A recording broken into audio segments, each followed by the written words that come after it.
के युवराज की, अयोध्या के युवराज की, अयोध्या के युवराज की, अयोध्या के युवराज की।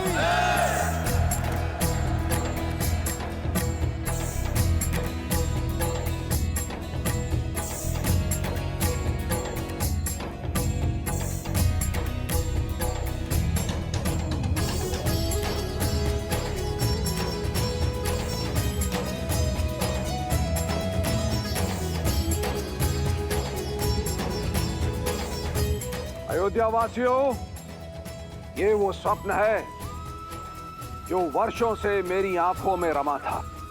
ये वो आशा है जो मेरी प्रजा के मन में बसी थी। ये वो प्रकाश है जो सूर्यवंश में रमा रहेगा। और ये वो कीर्ति है जो इक्ष्वाकु की विजय गाथाओं में रमी रहेगी।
श्री राम के जन्म के अगले दिन कैकेयी ने एक पुत्र को जन्म दिया, भरत, जो नारायण के शंख पांचजन्य का अवतार थे।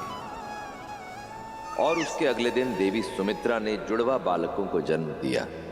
सुमित्रा के बड़े पुत्र लक्ष्मण स्वयं शेषनाग का मानव अवतार थे और छोटा पुत्र शत्रुघ्न कोई और नहीं, स्वयं सुदर्शन चक्र थे।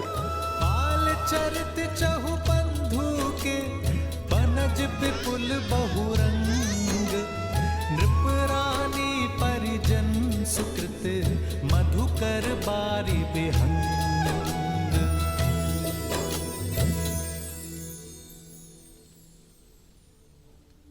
ओम नमः शिवाय, ओम नमः शिवाय, नमः शिवाय, नमः शिवाय। नागेन्द्रहाराय त्रिलोचनाय भस्मान्तरागाय महेश्वराय नित्याय शुद्धाय दिगंबराय तस्मै नकाराय नमः शिवाय। श्री रामचंद्र कृपालु भजु मन हरण भव भय दारुणम्, भव कंज लोचन कंज मुख कर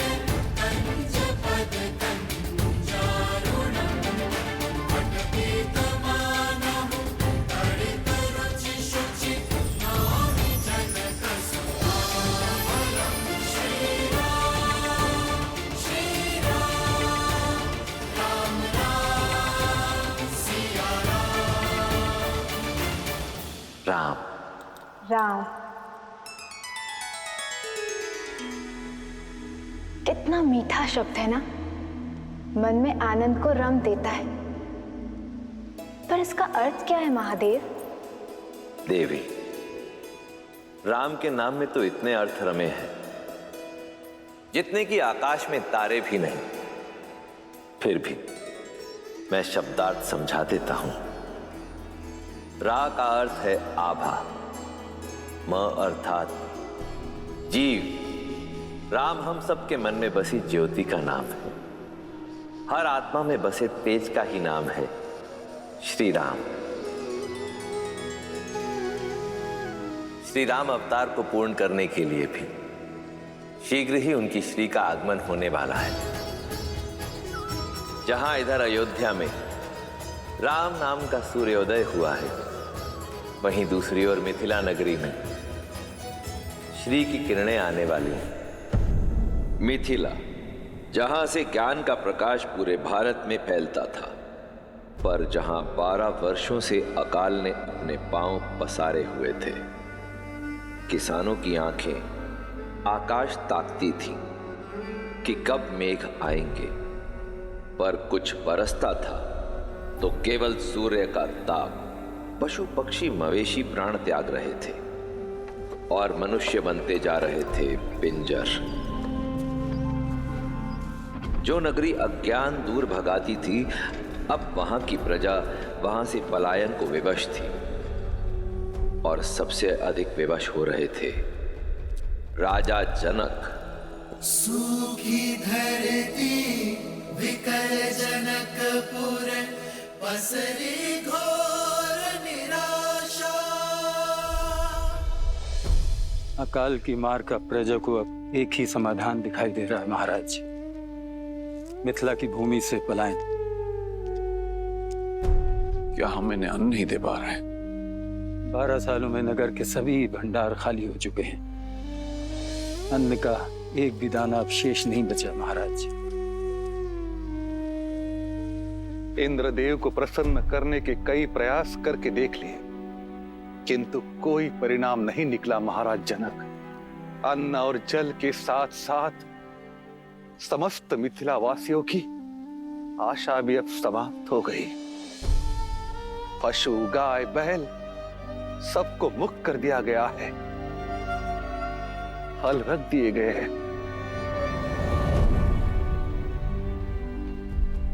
राजा सिंहासन पर इसलिए नहीं बैठता कि वो घट रही समस्या पर दृष्टि रखे। राजा के पास हल का दृष्टिकोण होता है। प्रजा राजा पर विश्वास रखती है, तो राजा को उनकी आस नहीं टूटने देनी चाहिए। राजन, अब आप क्या करेंगे?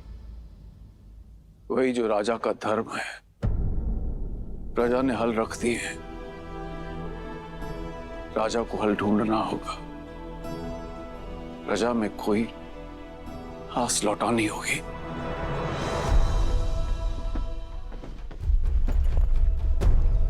चले जनक हल स्वयं उठाकर, भर कर मन में आशा,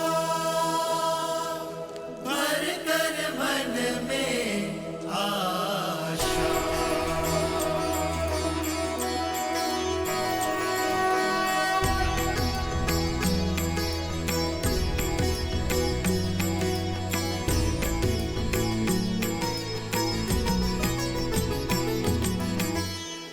हे महादेव,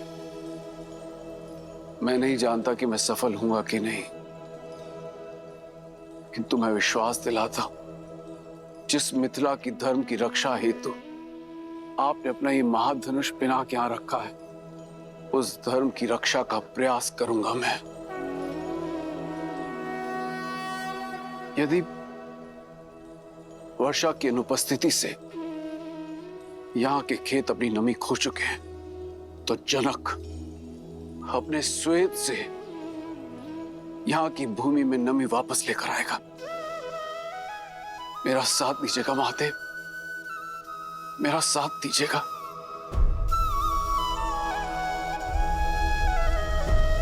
हर हर महादेव, हर हर महादेव, हर हर महादेव।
कलश में संतति पाए।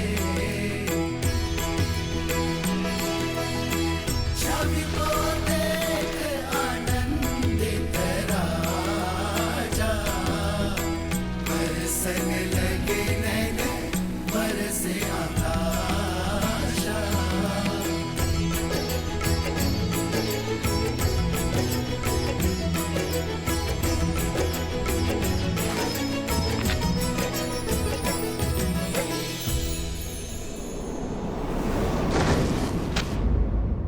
राजन, आर्य, आर्य,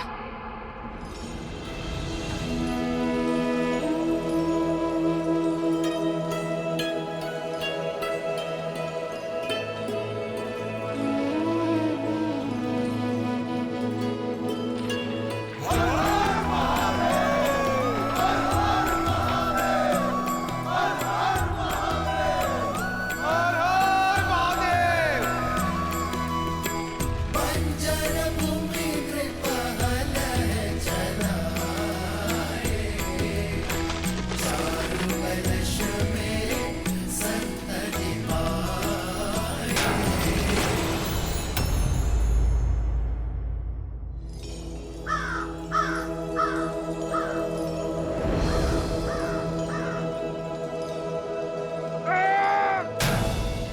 कोई पाषाण टकराया है कदाचित।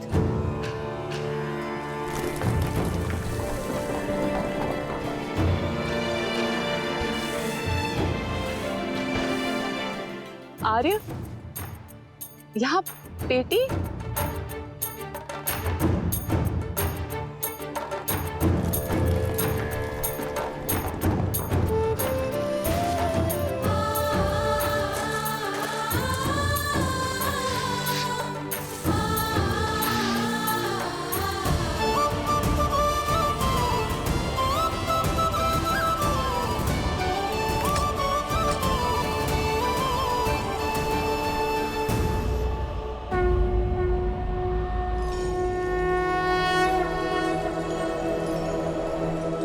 जनकपुरी है उमंग अति भारी। सुख समृद्धि रूप सिया सुकुमारी। बेटी में संतान? दिव्य छटालोचन दो न्यारा। पूर्ण करन आए राम अवतारा।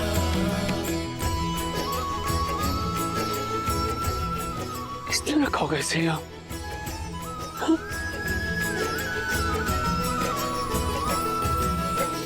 किसकी कन्या है ये? क्या कोई जानता है? किसका पाषाण हृदय है जो इस कोमल सी कन्या को यहाँ भूमि में गाड़ गया?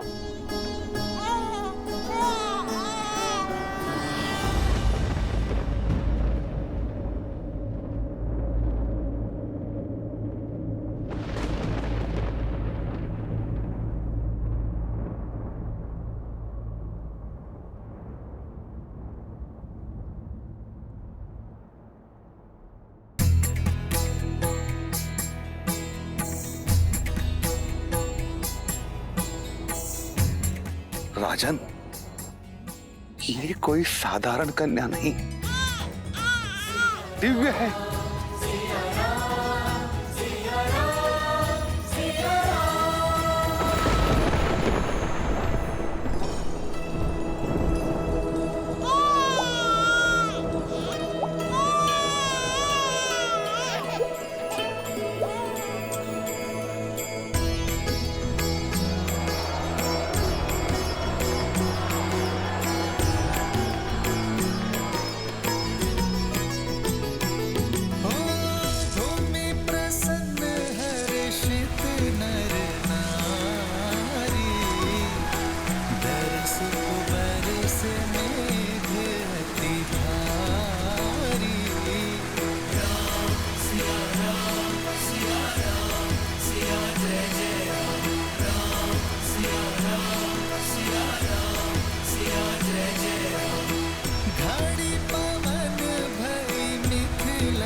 महादेव,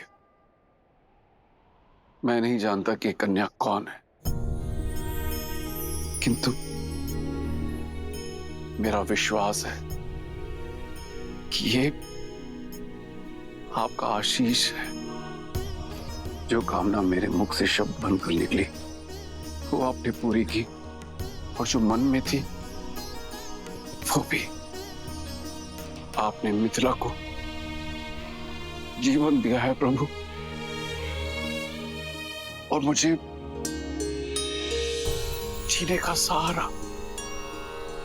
हे महादेव, मैं आपके इस पवित्र धनुष को साक्षी मानकर इस कन्या को अपनी आत्मजा स्वीकार करता हूं। आज से ये भूमिजा मेरी पुत्री हुई।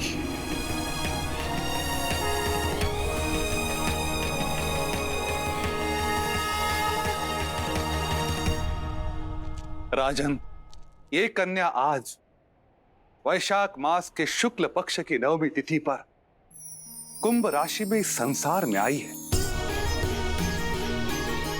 लग्न मिथुन और गण देव है। इसी कारण इस सुकन्या का नाम वर्णमाला के सा अक्षर से होना चाहिए। स से हल के सीप के प्रार से प्रकट हुई है।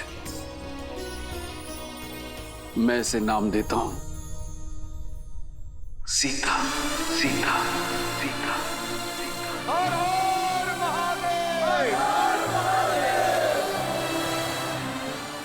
महाराज जनक की पुत्री जानकी, समस्त मिथिला में प्राण लाने वाली मैथिली,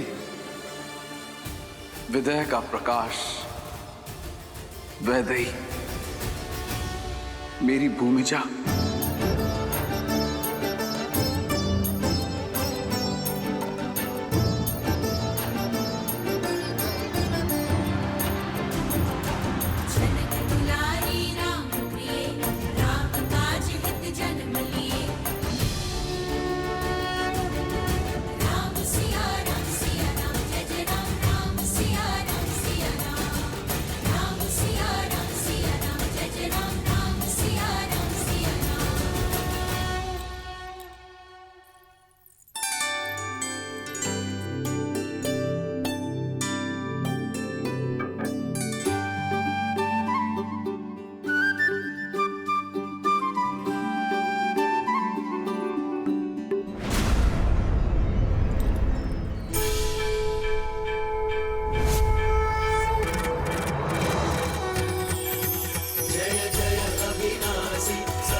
महारानी, छोटी महारानी ने राजकुमार लक्ष्मण को लाने के लिए कहा है।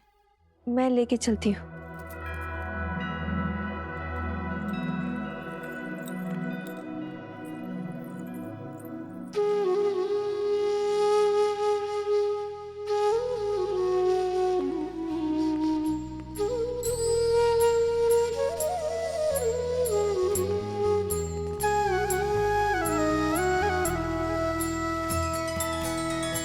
भगवान के अवतार का केवल नहीं गुणगान है, कैसे नारायण बने नर इसका पावन ज्ञान है।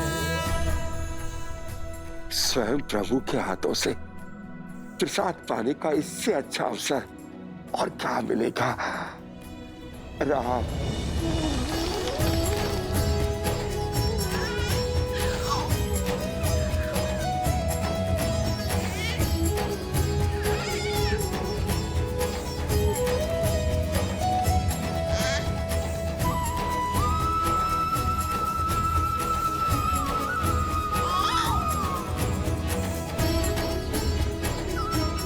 राम,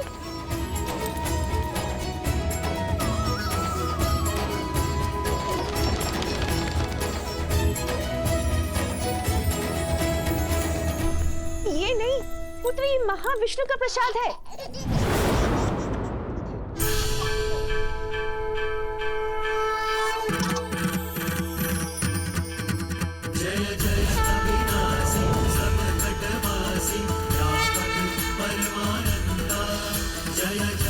अविनाशी सब घटवासी व्यापक परमानंदा अभिगत बोधितम चरित पुनीतम मायारहित मुकुंदा।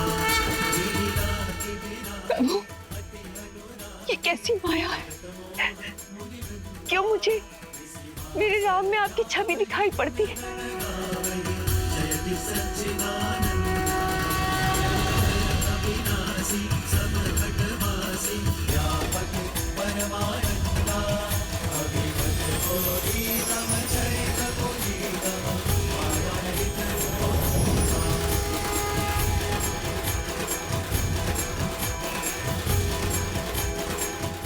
उत्तर आपके अतीत में छुपा है देवी कौशल्या। सतयुग में आप मां शतरूपा के रूप में जन्मी थी और महाराज दशरथ मनु गोमती नदी के तट पर कठोर तपस्या करके आपने मुझे प्रसन्न किया देवी। शांताकारं भुजगशयनं पद्मनाभं सुरेशं विश्वाधारं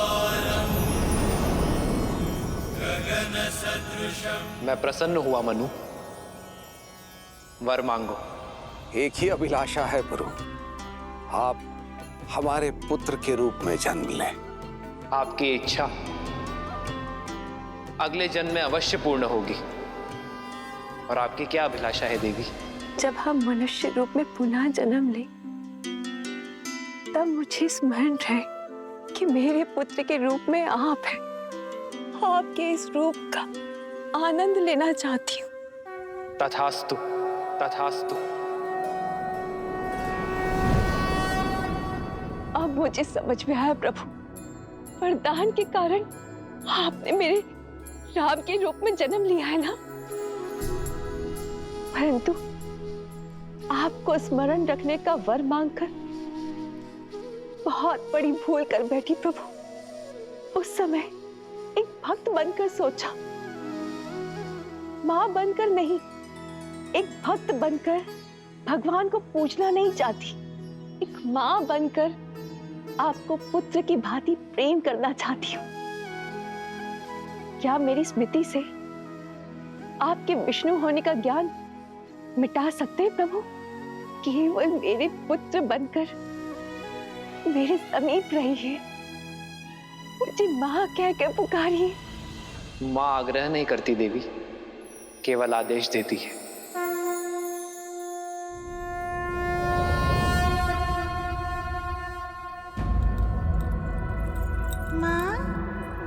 भगवान के अवतार का केवल नहीं गुणगान है, कैसे नारायण बने नर इसका पावन ज्ञान है।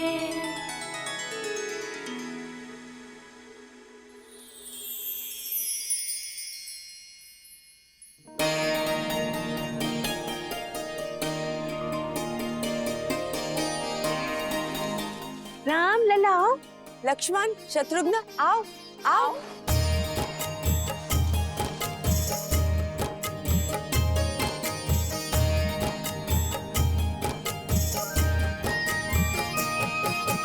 ठुमक ठुमक ठुमक ठुमक ठुमक ठुमक ठुमक ठुमक ठुमक चलत रामचंद्र ठुमक ठुमक ठुमक चलत रामचंद्र बाजत पैजनिया बाजत पैजनिया ठुमक चलत रामचंद्र बाजत पैजनिया बाजत पैजनिया। देखा पिता के प्रेम का बल। पिता के प्रेम का बल नहीं, ये पिता का छल है। चलिए हमारे पुत्रों को हमारे पास आने दीजिए। गिरत भूमि लटपटाए, गिरत भूमि लटपटाए, घाय मात गोद लेत, घाय मात गोद लेत, दशरथ की रनिया, दशरथ की रनिया,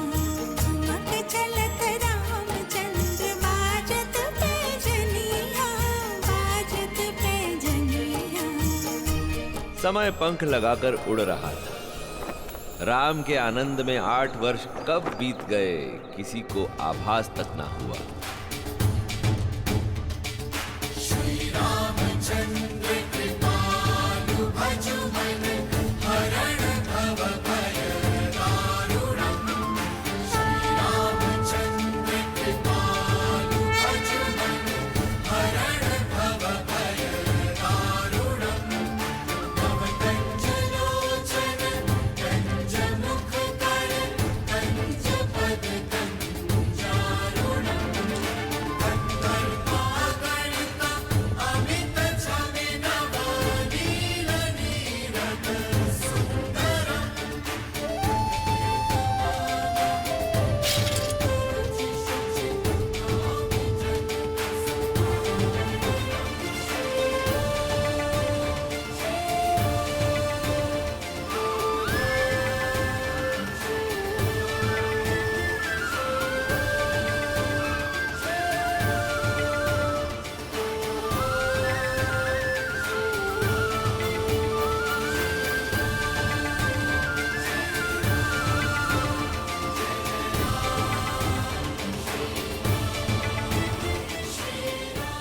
महाराज, चोरी इसी ने की है।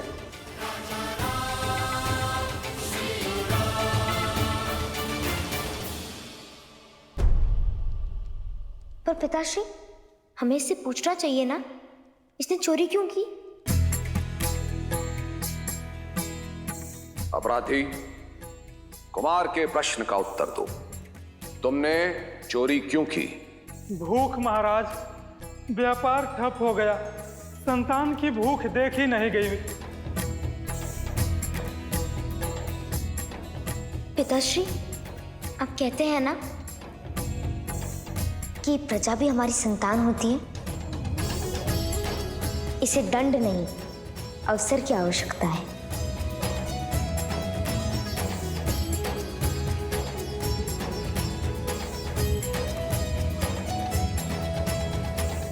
कुमार ने सही कहा। यदि संतान भूखी है तो दोष पिता का है। अयोध्या राज्य में यदि कोई भी भूखा है तो राज्य का कर्तव्य है कि उसे अनाज दिया जाए। इसे मुक्त कर दो और भंडार गृह में प्रहरी नियुक्त कर दो। महाराज दशरथ के न्याय की, महाराज दशरथ के न्याय की, महाराज दशरथ के न्याय की।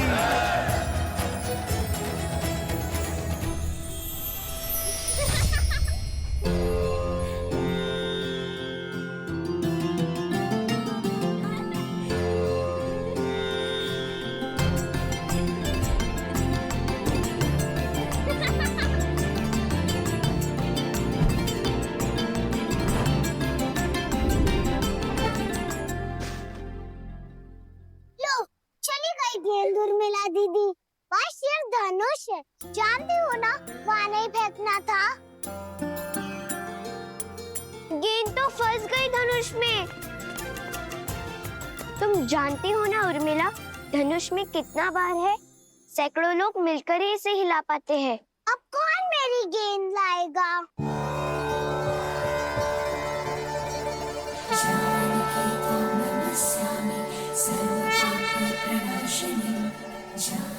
उर्मिला, वो देखो।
सुना कैकई, महाराज प्रतिदिन राम को राजसभा लेकर जाते हैं।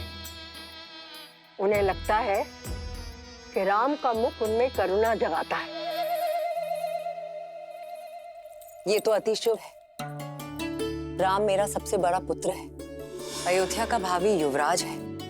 यदि राम के कारण प्रेम और दया का भाव फैल रहा है तो उसमें समस्या क्या है? और भरत का क्या? भरत का क्या? भरत राम का छोटा भाई है। राम जैसा तेजस्वी भाई उसका नेतृत्व करेगा और उसके तीनों छोटे भाई उसकी सहायता। ये सोचकर ही मन आनंद से भर उठता है। क्या कर रही हो मंत्रा? सारे केश उखाड़ दोगी क्या? केशों के उखड़ने की पीड़ा है, अपने पुत्र के भविष्य की नहीं। कैकई, राम के पास तो है ना महारानी कौशल्या, पर तुम राम के फेर में अपने जन्मे पुत्र को भूल बैठी हो। कैकई, राम के अतिरिक्त भी कुछ सोचा है? भरत की शिक्षा दीक्षा का समय हो गया है, क्या वो योग्य बन पाएगा? बात तो बिल्कुल सही कह रही हो मंत्रा। हम तीनों माताएं राम के प्रेम में ऐसे डूब जाते हैं कि भरत छोड़ो, अन्य किसी छोटे युवराज के विषय में विचारने का समय ही नहीं मिलता। कैकई, मैं तुम चिंता मत करो, समय रहते मैं महाराज से अवश्य इस बारे में बात। कितना विलक्षण।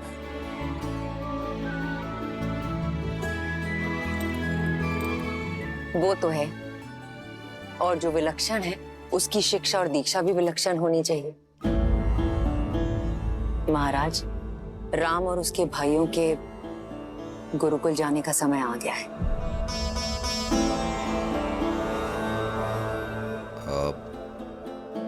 मुझे एक आवश्यक कार्य याद आ गया। महाराज,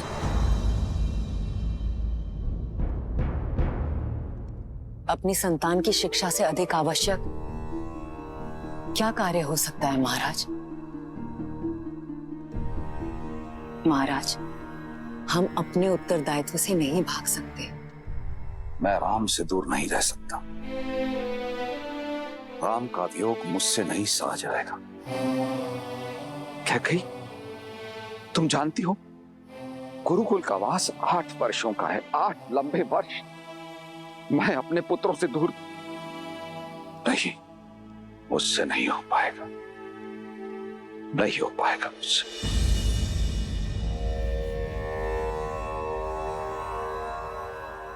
आप भी तो गए थे, मेरा भाई भी गया था।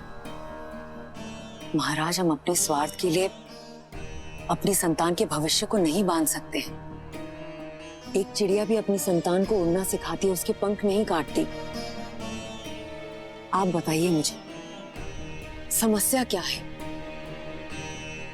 हम इस बारे में बाद में बात करेंगे। महाराज,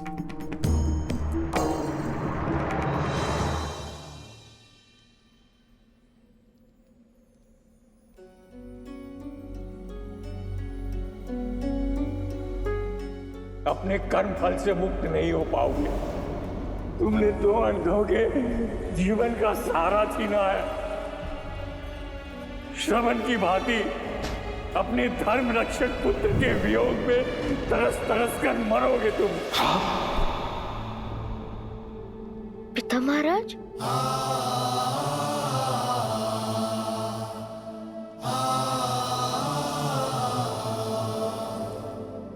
राम,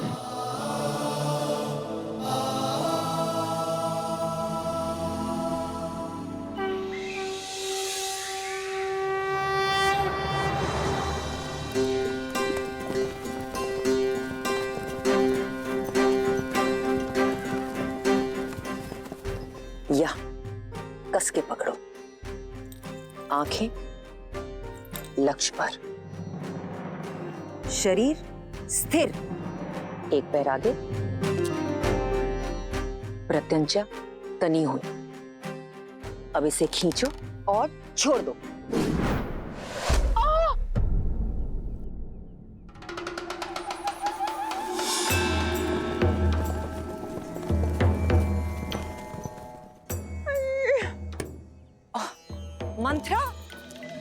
मर गई। क्या कर रही थी वहां छिपकर? अवश्य चोरी से छुपकर कुछ खा रही थी तुम। नहीं क्या कही, मैं चोरी करने नहीं आई थी, नींद तोड़ने आई थी। लेकिन तुम्हारे इस दुष्ट राम ने ना मेरे प्राण हर लिए। मंत्रा, सावधान सावधान, जो मेरे राम को दुष्ट कहा। खिलौने वाले बाण से किसी को चोट लग सकती है क्या? और यदि ये बाण सत्य का होता तो? किंतु सत्य का नहीं है। अब जाओ यहाँ से। क्षमा, मेरी भूल को क्षमा कर दीजिए मंत्रा दादी। अगर लक्ष्य साधना नहीं आता क्यों बाण चलाते हो? मंत्रा, हाँ।